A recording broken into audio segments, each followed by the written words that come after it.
ঝিনাইদহে টিসিবির ডিলারদের মতবিনিময় সভা অনুষ্ঠিত। ঝিনাইদহে টিসিবির ডিলারদেরকে নিয়ে এক মতবিনিময় সভা অনুষ্ঠিত হয়েছে।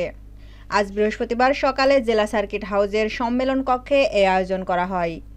সে সময় উপস্থিত ছিলেন টিসিবির chairman brigadier general Mohammad Faisal Azad, অতিরিক্ত জেলা প্রশাসক মোহাম্মদ সাইফুর রহমান, সদর উপজেলা নির্বাহী অফিসার রাজিয়া আক্তার চৌধুরী, জেলা টিসিবি কর্মকর্তা আকরাম হোসেন সহ অন্যান্যরা।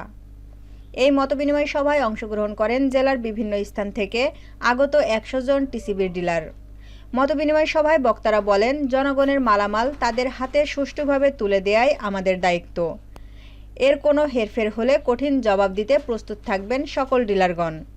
একই সাথে বক্তারা আরও বলেন, টিসিবির পণ্য বণ্টনে অনেক নতুন বিষয় সংযোজন করা হয়েছে, যার ফলে ডিলারশিপ নবায়ন হবে না, এর জন্য পুনরায় আবেদন করতে হবে।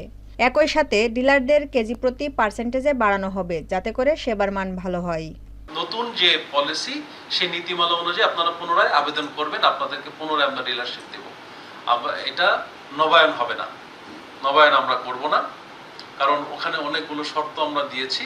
কিছু কিছু শর্ত আপাত দৃষ্টিতে কঠিন মনে হলেও সেবা প্রদানে এটা আমাদেরকে সাহায্য প্রদান করবে, অনেক সাহায্য করবে।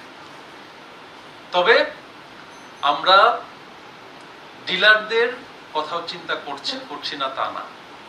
পেট খালি রেখে তো কাজ করা যায় না, তাই না? আপনার একটু মুনাফা হবে, যা মুনাফা হলে আপনি আমাকে ভালো কি করতে পারবেন, সেবাটা দিতে পারবেন, সেবার কার্যক্রমটা ভালোভাবে চলবে।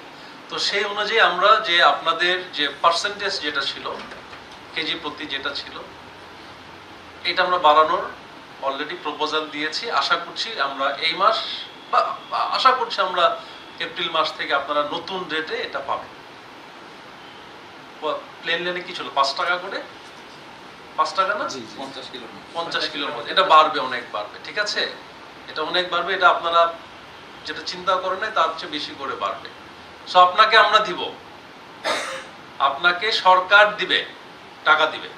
আপনার মুনাফা যেন বেশি হয় এই চিন্তা সরকার করছে, যেন আপনার লস কম হয়।